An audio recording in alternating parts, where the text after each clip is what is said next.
this was a really interesting product for it because it was one of Netflix's first.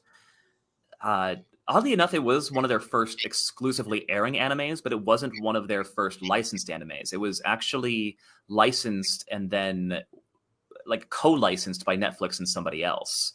So afterwards, Netflix would start licensing their own on under their own umbrella. Um, so with Seven Deadly Sins, we knew it was going to Netflix. I hadn't heard anything about it at the time I was auditioning for it, and I auditioned for Meliodas, which was another Yuki Kaji role. So that was the one that Bryce got out on me, and he also has another Yuki Kaji role in Eren Yeager. So I think he and I may go into competition with that at some point. But yeah, I auditioned for this, and I was thinking this looks fun. This looks like it's going to be cool, and I'm really happy it's going to go on Netflix. It's going to get some good exposure there. And I remember at that point I had recorded a bunch of shows. I was already done with Excel World, Magi, Toradora, and every single one of them I was thinking, this may get me, to a much higher plane of existence or something.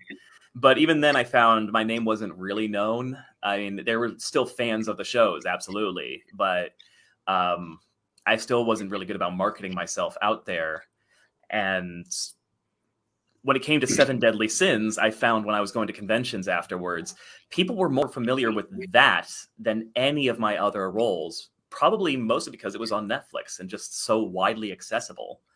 I mean, anybody who has Netflix, like you said, is not going to be there exclusively for anime. But if there's going to be an anime, if they like anime and they have Netflix, I mean, I can guarantee there are more non-anime fans that have Netflix. Well, I don't know. I can't make any guarantees. Sorry, I'm speaking out my butt right now.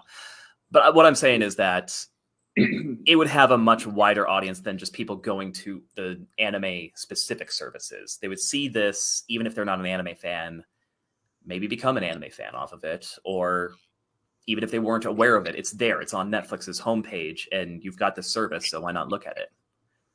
And sure enough, like I got more cosplayers, more people coming up to me in conventions for that than any other show I had done at that point. And even still to this day, I get a lot more people coming up to me for Gother.